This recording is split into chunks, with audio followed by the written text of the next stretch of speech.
Hello everyone and welcome to day 6 of my week of uploads, and I'm really excited about this one today because I'm using all of my vintage things.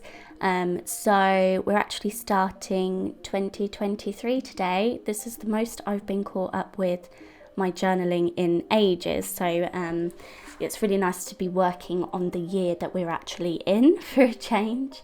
So I wanted to do something special to start off 2023, and I've taken these old playing cards from a game called Lexicon, I think is how you say it. I got these at a car boot a few months ago, and they're just like playing cards but with letters, and they've got numbers. I don't really know what the numbers relate to, but I've taken Jan to spell out Jan, and I've just stuck them onto this fold out piece, and so when it's all folded up there's just the J, and when you fold it out you can see the Jan. And then I've also taken a lovely old vintage postcard, and this is one of the ones that I found that hasn't been written on the back, which is lovely because then it allows me to add whatever I want to the back of it. So those were my two main things of what I wanted to get onto these pages. So I've started off with those things, and then everything else I can just work around what I've already got. I added the postcard as a tip in, and then on the postcard I wrote Happy New Year with some simple stories, tiny letter stickers, and I also added some vintage lace down the side, and I've sewed down that to keep the letters and the lace in place. So I can start working on embellishing my pages further.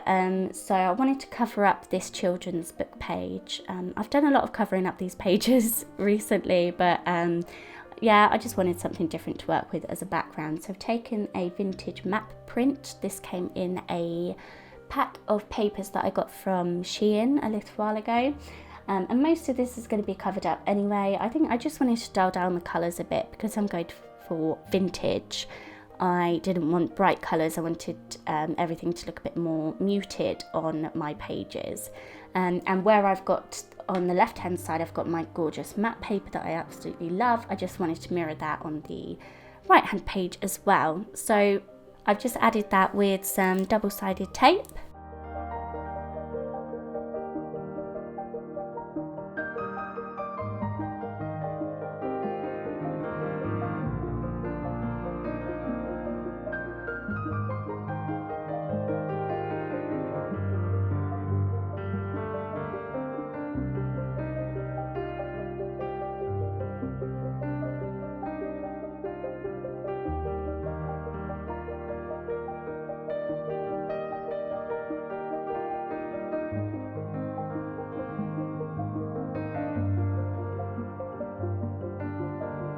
So you can see here I'm going through some of the photos that I want to work with. These are all black and white, which makes me really happy because they just go really well with vintage papers, vintage style ephemera and everything. So I've deliberately gone for my black and white pictures, and these are pictures from where we are gearing up ready to move house. So we moved house at the beginning of February, so a lot of January was spent packing and decorating the new house. So I've just got loads of pictures relating to that, and I have now stuck them all down. I backed all of them with vellum just to give them a little bit of border, and just stuck them straight onto the page all around the pieces that I've already added.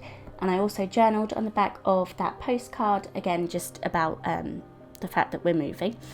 I've taken some stickers that I got from another Shein haul, and they're just vintage style stickers. So I've got a couple of tickets and a box that says memories, which I thought was really apt for these pages. And the memories box had a horrible white border on, and that really irritates me especially when I'm doing vintage style pages. So I just fussy cut that round. Yeah, and I'm going to stick those stickers just in that gap that I've got between the two photos on the right hand page. I'm then going to go through my rub-ons from Tim Holtz and just add a few black and white rub-ons either to the photos directly, which I really like the look of, or around the photos, so you will be able to see in a moment what I mean. But I absolutely love the look of rub-ons on a photo.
So I've also added a picture of some kind of building just to the bottom of my right hand page and finished those rub-ons, and now we can move on to the next pages. I'm trying to do more journaling. I tend to stick loads of photos down and then just add a couple of lines of journaling, and I really want to get into the habit of writing more in my journals, so I'm trying to make room for a bit more journal space. So I had that in mind while I was planning these next few pages. I've gone into my paper repack from Maggie Holmes. This is an absolute stunning pack of papers, stickers, tags, loads of different things, all in a vintage style, so obviously I was really happy with that. And I've taken this lined piece of paper that obviously I'm going to put my journaling on, and then a couple of other papers just to decorate the page. So I've got that gorgeous floral image and also a stamp paper as well. I've got 2 photos of Theo drawing at a new baby group that we started going to, so I've stuck them down. I also backed them with some more of that stamp paper and stuck them down, and yeah, I've added all of that journaling in. And I really like the look of more writing on a page, so going into the new year I'm definitely trying to focus on that a bit more. I am just piecing together some photos to create a nice big collage for the following page, and for this page we're back to our original baby group, so I've just got lots of photos from that. So this baby group we go to every week. We've gone to it since Theo was 4 months old, and he is now over 2.5. He'll be 3 in November, and we're still going to it. We love it very much. And we have our beautiful baby Paige joining us at group now as well, which is really exciting, and so I just wanted to document that. I've backed my big collage with some pink floral paper that I had laying around that matched the stamp paper that I've used quite nicely, and then I've just stuck that onto the page. And then I'm just going to create a really small tip in. I had one more picture that I wanted to include of Theo and Paige looking at each other, looking very cute. I just created a tip in by using some white paper and creating a sort of hinge, and then sticking the other side of the hinge behind my photo collage, and then I'm going to back the back of that photo with another scrap of pattern paper just to give me something to write on, because obviously the back of it is just photo paper, I can't really write on that. So yeah, it just gives me somewhere to add a tiny bit of journaling.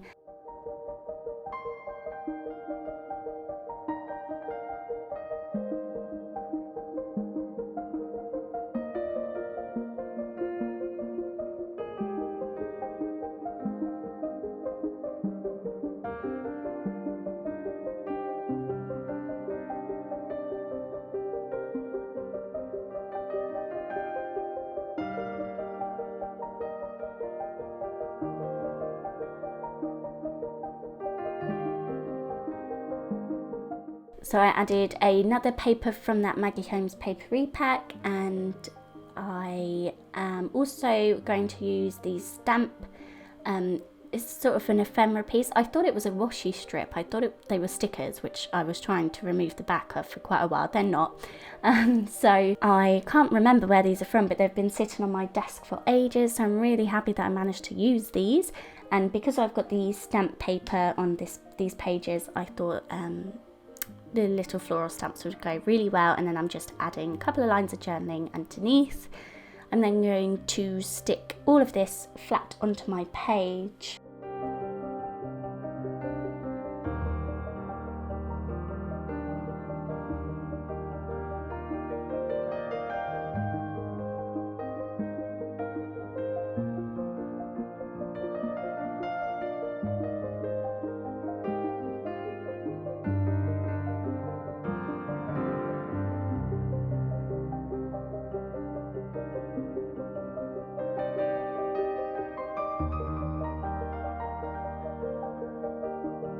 So I've got that gap there down the right hand side of my photo collage. I just wanted to fill it in with something. So I've gone back into the Maggie Holmes paper repack. I've got a sort of washi tape strip of stamps that are really similar to that paper that I've used. So I've added them. Another one that's sort of a house design, and then I've added a couple of sort of label stickers to the bottom of the left hand page. I just felt that corner was just missing a little something. I wanted to just layer something up there, and then I've just written Thursday on the flower image that I've stuck down, and those are my pages all finished. So I hope you enjoyed this video, and as always, thank you very much for being here. Bye everyone.